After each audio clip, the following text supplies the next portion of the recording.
With Ottawa 67's goalie Will Cranley and Billy. First of all, how have you been dealing with the pandemic? What have you been up to? Oh, not a whole lot. Just trying to keep busy like everybody else, pretty much. Actually, got my home gym set up here. It's kind of a makeshift thing, but it's in full effect. Trying to get a little weight on me during this time. So Well, that's always a good thing for you, Will, yeah. because that's one of the things that I've noticed is that you're not the thickest guy for the most part. How difficult do you find it putting on weight, especially throughout the season? Throughout the season, it's definitely a lot harder than away from away from the ice. You're doing a lot of cardio and a lot of work, so you need a lot of food to burn that off, and I don't exactly gain weight easy. So. I'm sure a lot of people, a lot of older guys, not overly happy with you right now with the way that your body's been built. But what type of workouts are you able to do at home? What are you up to? Oh, I actually got a hold of my gym, Hybrid Fitness in Peterborough, and they sent me out a whole setup. Kind of, I had to make my own rack out of like 2x6s and 2x4s, but other than that, got a full setup. Got some weights, got some dumbbells, got a barbell, got all that kind of stuff. So I don't Are know. you a handy guy? Like, are you able to build that all yourself, or did you have some help? Oh, I need my dad for sure. Okay. Yeah, What? and yeah, just trying to prove Chris Hamilton wrong here. He's been chirping me about my weight all season, so I'm gonna have to really figure that out. Can't for next season like that.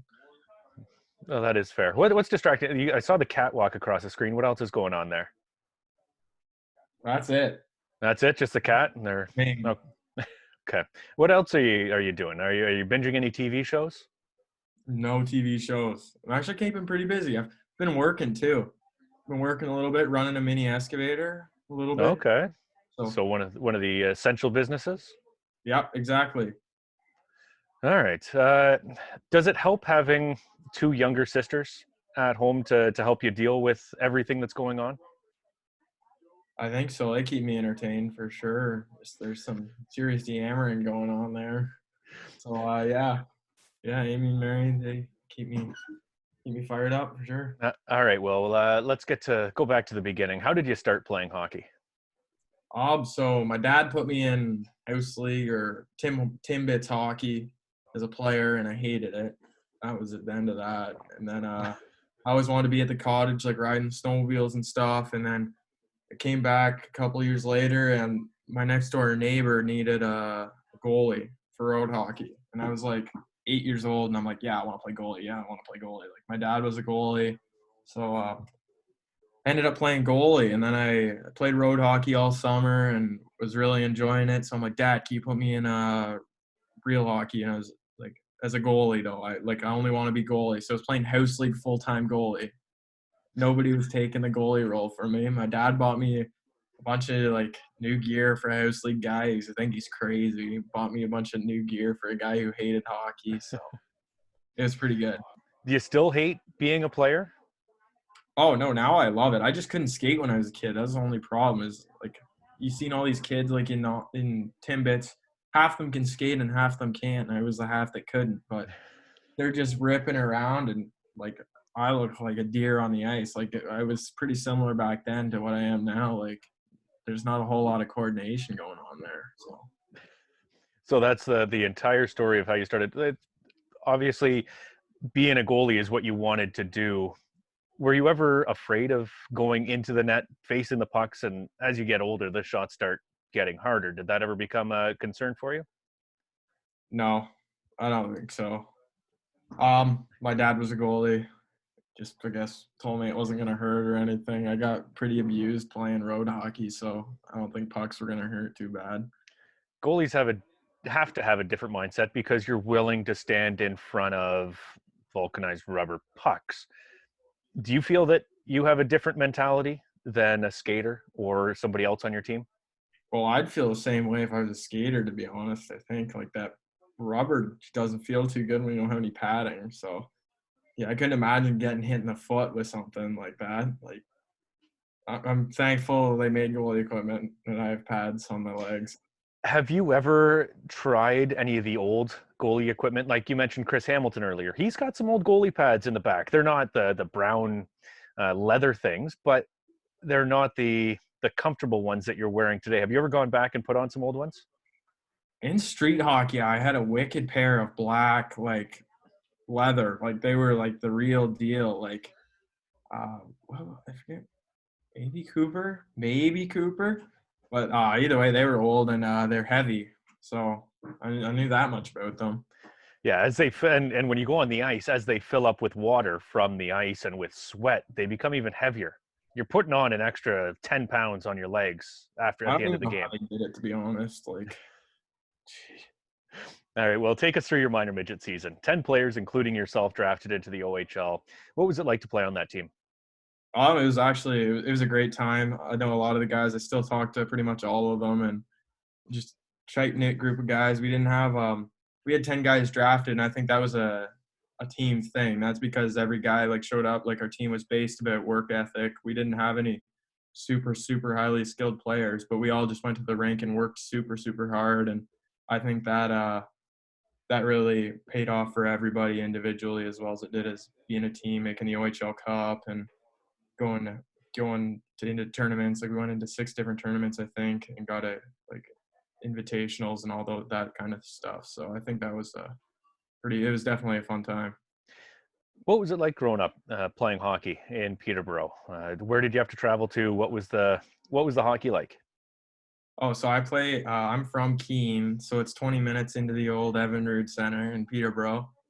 And it was pretty good. We actually, because it's such a small town, like, not everybody wanted to go to Pete's games, because no offense to Pete's, but they weren't that good when I was in minor midget.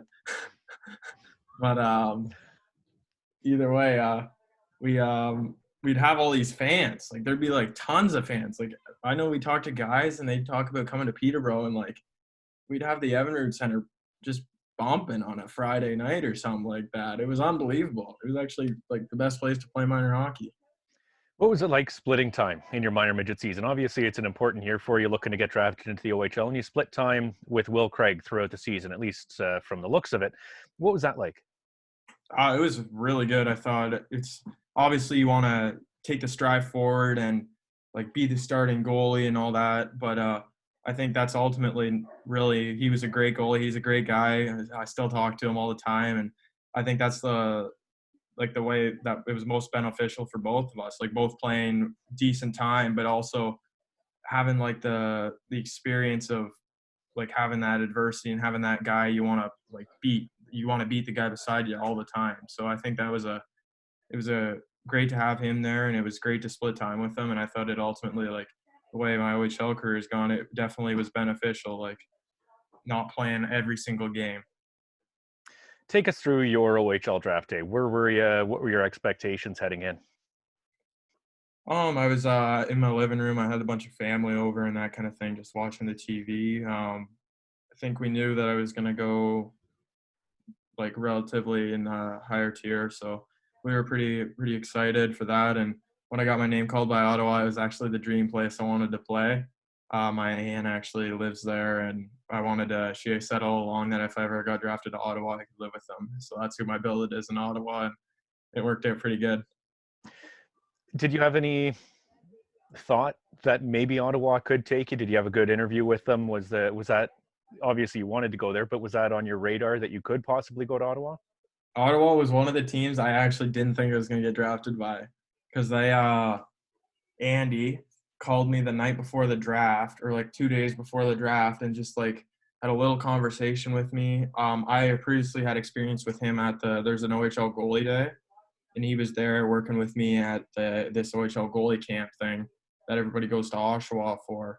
But I didn't think I was going to get drafted by them. I didn't have a meeting with Andre or James before, and I had I think it was like a 10-minute call with Andy about just like essentially like talk about my strengths and weaknesses and what I do in the summer, that kind of thing, and then like what I report to Ottawa, and that was like the end of it.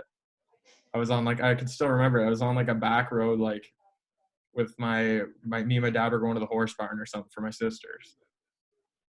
Hmm. It was the last team I talked to. It seemed to work out well for you. It did. At training camp, or development camp as you move along through, was there anybody who took you under their wing to really show you the ropes? Yeah, in development camp, I was on the ice with the Rip and Bitsy, I'm pretty sure, my first year, and we had a goalie session. I was with Andy, and I kind of got to know them a little bit before real development camp, and obviously Quinner, because Quinner was in the rookie camp with us, but I didn't really know him, and he kind of took us under his wing and kind of what to expect, especially with none of us really knew what to expect with the fitness training with Younger, so he kind of gave us the heads up that it might be a little extreme, and it was nice to have that. Does that help knowing that you're going to be in one when you do meet Sean Young? That getting that a little bit of a warning from somebody It else? scares you, but you know what to expect. Like, it's going to be pretty extreme, so like don't kind of mess around with it. Like, you know it's going to be like taken very seriously. With you having some tough time keeping weight on during the season, do those extra sessions, or not extra sessions, but that work that you put in with Sean Young and work on conditioning, work on your strength, does that help you throughout the course of the year? Absolutely. Like, obviously it helps us keep muscle on and keep like a nice, like, keeps our muscle on during the winters and that kind of thing. And he self-tailors programs for the athletes. Like, he understands that guys like maybe like me who are lighter weight, we don't really need as much cardio as we need um, more strength training and like lower repetition and like just getting stronger, opposed from we don't really need to lose that much weight, right? Like, we don't need that cardio. And there's other guys on the team that obviously are a bit bigger built, and they want to work on the cardio and do extra cardio outside of the skating that we do on the ice. What was your first meeting with Cedrick Andree like? Oh, it was I'm trying to. Oh yeah. Oh, you got anybody who follows you knows the story of when me and Seti met. We were in Ottawa. I came up a week early to work out at the gym for like an extra week just to make sure I kind of knew what to expect when I was going into the main camp. And I was working out there, and then the weekend came along, and Seti's like, "Hey, you got a hold of me?" He's like, "Hey, do you want to go like to Rito Center or something like that? Like, maybe do something." And we were all like, I was like, "All right, sure." Like, I didn't really meet him at the gym that much, and like I met a lot of the other guys, and so we get to he comes and picks me up, and we have a good conversation in the car. We get to Rito Center, and I'm just thinking, wow, this guy's like talks a lot, but he's pretty normal, and like sometimes goalies are a little weird, right? Like, sometimes they're a bit different cats. So I'm thinking, yeah, this guy is like pretty normal, and then maybe not the best driver in the whole world, but he seems good. And then so we get to the Rito Center, and we're looking for a parking spot and all this stuff. And Seti like accidentally cut somebody off, and like he's handing out the window like, "Sorry, man," like, and then the guy kind of flips out at him, and either way, this guy drives by on a bike and spits in Seti's window, but it's like a full spit. And then I quickly realized that Seti might not be normal because he just flipped out. There's like a police officer, two cars beside us. Seds is going ballistic in the car because he just got spit on, which I don't blame him, but it was unbelievable. I couldn't, like, he was so angry. I've never seen him more angry in my whole life. Did that set the tone for what was or what has been the next 2 years? Oh, it set the tone. All right. Dynamic. We're dynamic. We're Seds. I want to get more into that relationship a little bit later on, but your first OHL game, maybe not the way that you had envisioned it heading into after you got drafted, but you replaced Cedric in a 7-2 loss against your hometown Petes. Can you take us through that experience? Obviously it sucks when the team gets blown out 7-2, but it was kind of good to get my feet wet, and it was against my hometown team, which was even kind of cooler because I know a lot of the guys from that team at the time, and it was obviously exciting to get into the game and everything, and it was a really good experience. And all I can remember is my first save really against Gogolev. It was like a high glove save, but I made a save, and I was like, okay, like, this is pretty good. I get used to this, and that's kind of how it started. And then that's a week less than a week after that, you had your first OHL start in Owen Sound. Quite the performance that you put on, your first start, your first win. How much of that game do you remember? Um, Quite a bit of it. I remember my dad and my family being there for me. Found out that I was getting the start in Owen Sound, and that's a bit of a different barn to play in, but it was good. Like I was kind of used to that kind of thing in minor hockey, right? So I go into the barn, and I just remember preparing the way I kind of trained to prepare all summer. Got everything ready, rolled out in the room, and then we were on the ice for warm up, and it kind of felt surreal. Just taking all the warm up shots, and you're like, this kind of thing you dream of when you're playing, like growing up, and it's kind of still like a big dream at the time. And so it was really cool. And then Nick Suzuki scored a hat trick on me, which kind of sucked, but either way, we got the win, and it was an exciting win. And I remember that, and I remember having a lot of fun, and it was a great time. What was there, 40 some odd saves, 44 saves in that game from you? I think so. Like I said, it was great. All the action was great. Lots of shots in that barn. And there's a story that you allowed a hat trick in your first OHL start to Nick Suzuki. That's a story right there. You don't want to give up a hat trick, but at least you got something to talk about. I think he got 11 shots that game too, so at least I stopped some. But Playing the odds. Do you remember a lot of your games or many of your games that you play in? some of them, yeah. But it's not like you can go over save by save from each game that you've played in? No, not really. No. Okay. What was it like to represent Canada at the U17s? Oh, that was unbelievable experience, and it's kind of everybody dreams of playing for Team Canada and to get the opportunity. Like everything else is already you're in the OHL. You're like, holy, I'm in a dream right now. Like this is kind of like this is so good. Like you're just loving your life, and then you get the invite from Team Canada, and it just makes it that much more special in your first year. And I got to play for them, and it's obviously a great experience playing with the best athletes of your age. And so I really enjoyed that opportunity. We've talked about your relationship with Cedrick Andree, and seeing you two together, it's this. You guys are tight. Has he had an impact on the way that you approach the game? Because he is such a loose character before games. Yeah, for sure. It just shows that hockey's what it ultimately is about is your love for the game and how much fun you have. Like that's the whole way Seti plays, and I got to see that kind of develop in his game.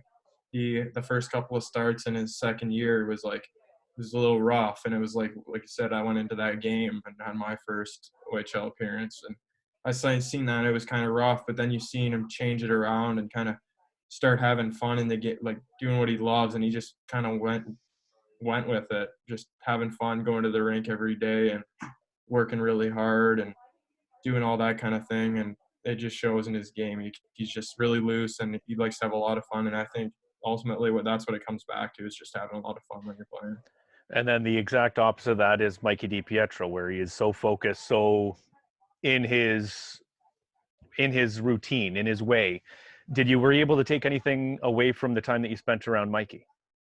Yeah, just the preparation and like how seriously it is if you want to, like Mikey obviously went to the next level, and he was pushing for that the whole year. He's prepared himself to go play in the AHL with Utica and go to NHL camp and all that stuff. And so just the way he prepares for the game and his level of focus towards his craft and what he does, it's actually unbelievable. It's really extreme, and that's the way he prepares for games, and that's the way he performs at his best. So I think I was able definitely to find a kind of an in-between on both of those. I like the way Mikey prepared in his games and how focused he was when he went to the rink, but I also like Seti because he's light, and it's mentally it's refreshing when you're around him. Like it's not, you don't feel stressed or anxious or anything like that.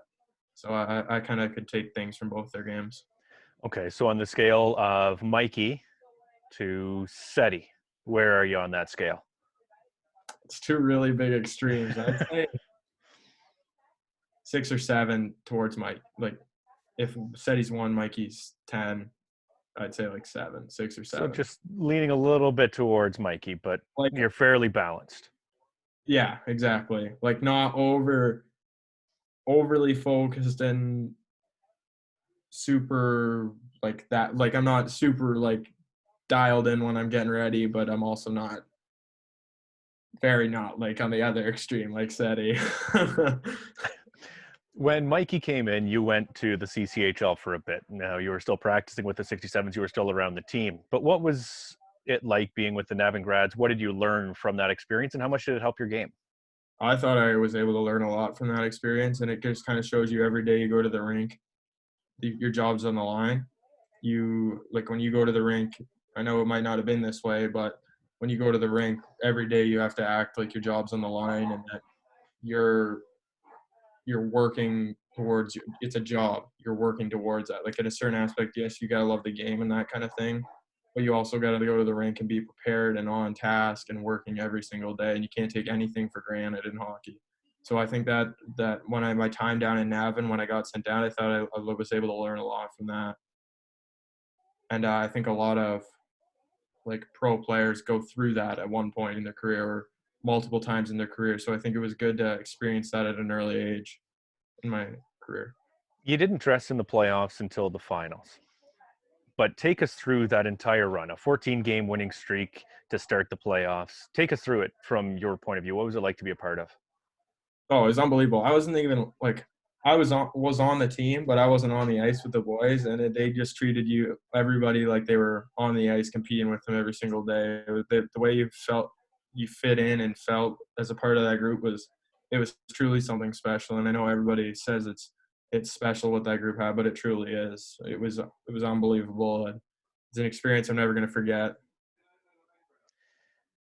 You weren't in Sudbury for the triple overtime game, because I think Cam Tolnay was the only scratch for that game, if memory serves correct. But what was it like to watch that one from home when Ty Felleber ended things in the third overtime? It was wild because you're kind of just sitting there like, holy, like it's 3 overtimes, like something's got to happen. Like, holy moly, I heard the boys were eating Swiss chalet in the room and all that stuff. Like, it was unbelievable just to watch because there's so much hard work, and it's kind of the way our team was is just keep working, keep working, keep working, focus on the moment, focus on what you can control. That's the way our team was built, and that's just kind of how it ended. That was that series. It was great. When Mikey went down with the ankle injury, you were sitting in the stands at the arena at TD Place, I believe, just in behind the broadcast row area. What was going through your mind when Mikey went down and you eventually dressed for that game? It was kind of like, oh no, like to be honest, because Mikey obviously played pretty exceptional in the playoffs for Ottawa, and we knew we had said he was a great goalie. Just Mike had all that experience. That's what we went in and we got him specifically for was his playoff experience and his Memorial Cup run and all that. So I think like it's kind of fear, like it's like I hope he's okay, that kind of thing. And then your blood just adrenaline starts getting going. Like when coach gave me kind of a wave from the bench like to go down, it was like, all right, like I've been practicing, but like now it's time. Like I'm getting kind of closer to what that opportunity is, and to be able to sit there and support the boys on the bench for the rest of that game was awesome. And to see Seti do as well as he did in that game was incredible. You got to watch some incredible goaltending throughout the playoffs. Mikey DiPietro, Ukko-Pekka Luukkonen was good for Sudbury. Kyle Kaiser for Oshawa. Popovich in the final was good for Guelph as well. What was it like to be able to watch those types of performances? It was great. You get to watch good goaltending literally every single like moment of the playoffs, and it was good learning experience for sure. Like you see guys that are obviously there's a lot of pressure and there's a lot of stress, and you get to see how they're going to deal with that and how they're playing through that. And it was almost like an honor to watch. Was there one area of focus last off season that you wanted to improve within yourself? I think it was just I worked a lot with Charlie in that time that I was sent down to Navan, and the time that I was with the team during playoffs. I worked a lot with Charlie and Freddie, so I thought that just continuing to build on what we were doing throughout the season there, because I basically had 3 months of summer extended. or maybe more. So it was just keep working on what we were doing. And to be honest, I think it benefited my game a lot. My technical game and my physical game, I think it improved a ton. You mentioned Charlie McTavish, goaltending coach for the Ottawa 67s, Freddie Brathwaite as well. Goalies and goalie coaches have a special relationship. It's a one-on-one or one-on-two type of relationship. How is yours with Chuck McTavish? Oh, really, really good. Me and Charlie at the start, like I never had a goalie coach like Charlie. Like I never had a goalie coach that I was around all the time, and I never had a goalie coach as technical as Charlie. So I think it took a bit to get used to at the start, but after I kind of learned how he works and he learned how I worked, I think our bond is like really, really tight knit, and we understand each other. He understands how I think and how I play and how I am as a person. So I think we're able to communicate and put together a solid game plan for my development, and we're able to work on the things that we need to focus on to get Did better. did you come into this season with a different mindset than you had in your rookie year? Um, yeah, I really wanted to push for. I was focused on the wrong things. I think this coming into this year, that I didn't really get a chance to like learn in my rookie year, so to speak. Like I was focused on coming in and focused on earning ice time and just focused on like almost like a game advance, like wanted to play like the next game and the next game instead of focusing on the games that I was getting. I needed just to focus on playing at my best in the games that I was getting, and I think that's kind of that's a big thing that I learned throughout this year. At Was what point at what point did that change? Because you said you came into the season maybe with the wrong mentality. At what point did you realize and fix things? Because in winning 18 out of your 20 games this year or decisions, that's not too bad. Yeah, I think it was around a time where Freddie came into. Charlie left for U17, so I don't know when that November is. That what time it is? Yeah, about then, yes. Yeah, so Freddie came in around when Charlie left for a couple weeks, and Freddie has a lot of experience playing himself. So I remember him coming into practices and stuff like that, and I was starting to practice a lot better than what I was. And then one day I had a really like bad practice, and he says to me, he said that that's unacceptable. You're a world class goalie, and that world class goalies don't do that. And it wasn't even like I wasn't working hard; I just mentally wasn't engaged. And I think that's kind of like if I could pick a point in my season where that changed, it was that moment when I just realized everything technical that you work on in your goalie development and practice and stuff, there's a line for that, and then there's a line to compete, and you just got to make sure that you're going to the rink every day and competing as hard as you can and working as hard as you can. So I think Freddie, when he said that to me, it was a big difference in my game. Do you think that you put any extra pressure on yourself, maybe at the beginning of the year, about it being your NHL draft year? Yeah, for extra pressure, I don't know, but there is pressure there that you trying to everybody says like, oh, I try not to worry about it and all that kind of thing. Well, in reality, like it's there, and it's every childhood kid's dream. So you're gonna think about it more than you should. And I think I was definitely thinking about it more than I should. And it's ultimately something you can't control. You can't control what people think about you, and you can't be like worried about how much ice you're getting or that kind of thing. You just got to worry about what you can do with what you're given and the opportunity that you've earned. How much does confidence play a role in a goalie's everyday life, just based on having to go out there and stop pucks against world-class players every single day? How much does confidence play a role in your life? I think confidence is huge, and I learned that this year too a lot. Was just when you have a couple bad games, the ability to regain the confidence is that you're a good goalie is believe it or not really really hard. It's hard to do as a goalie, and I think you got to learn how to do that, how to get it back, how to gain that confidence back. So I think confidence is a huge part of goaltending, and it's not something you can just decide when you wake up that I'm going to be confident today. It doesn't work like that. Like it works every day when you go to practice. You're working hard. You have something to build confidence on. If you had a good practice, you could go off the ice and like either write it down or something, or just make a mental note of it that today I had a good practice, or go to a workout even and just say today I worked really hard in the workout. I didn't miss a rep. I didn't skip anything. I worked like as hard as I could. And I think that's like where I learned how to start gaining confidence from that kind of stuff. And then that translated into my game on the ice. Everyone's obviously disappointed with the season was cut short for obvious reasons and for good reasons, but it seems like you guys were just starting to get rolling once again. Yeah. It's hard to say about the season. Like, obviously everybody on that ice on our team wanted more than ever. They would put anything on the line to go to the Memorial Cup and get a chance and go there and potentially win a Memorial Cup.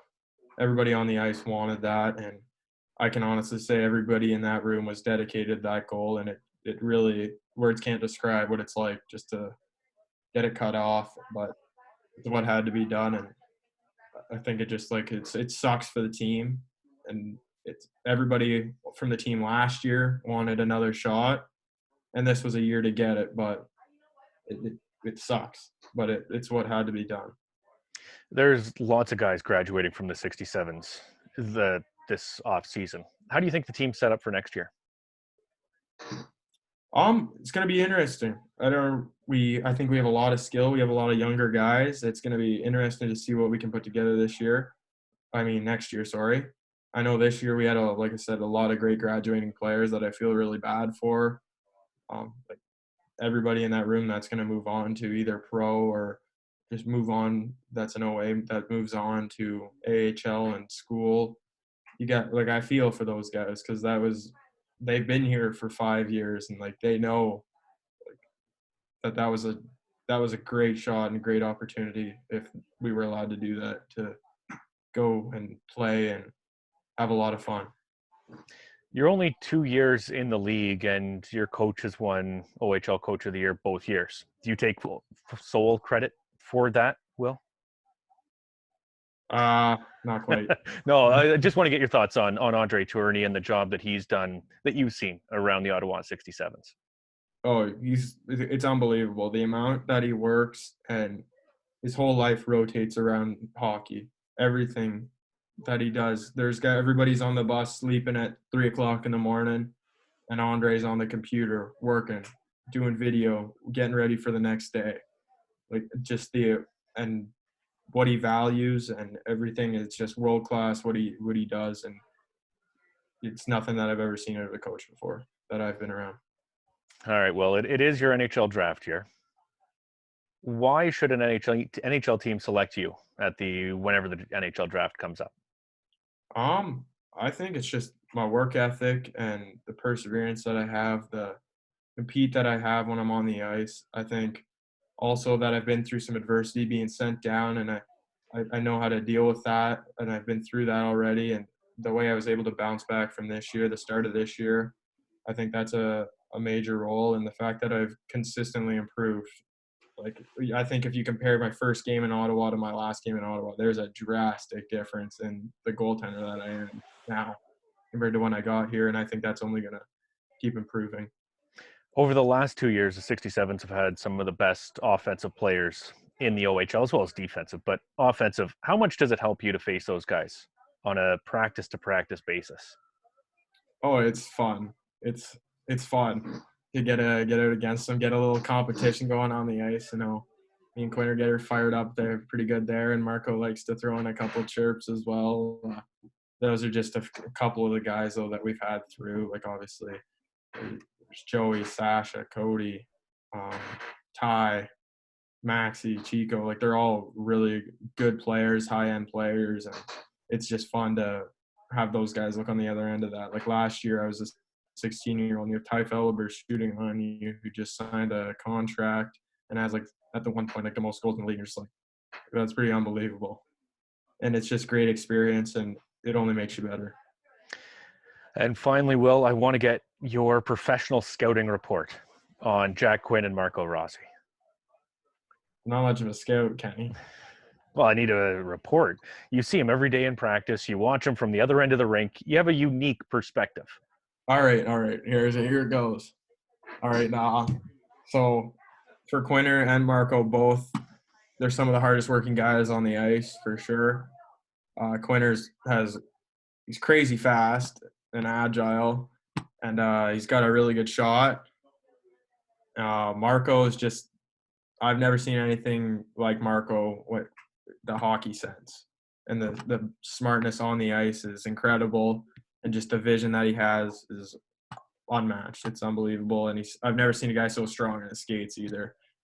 Like, I remember seeing I wasn't with the team, but last year seeing a clip of him doing like a mohawk, and some guy like came in to body check him. He like hip checked him and like with his feet turned the opposite way. It was like It was Sarah Noel. It was down in the corner. He was basically squatting exactly. Sarah Noel.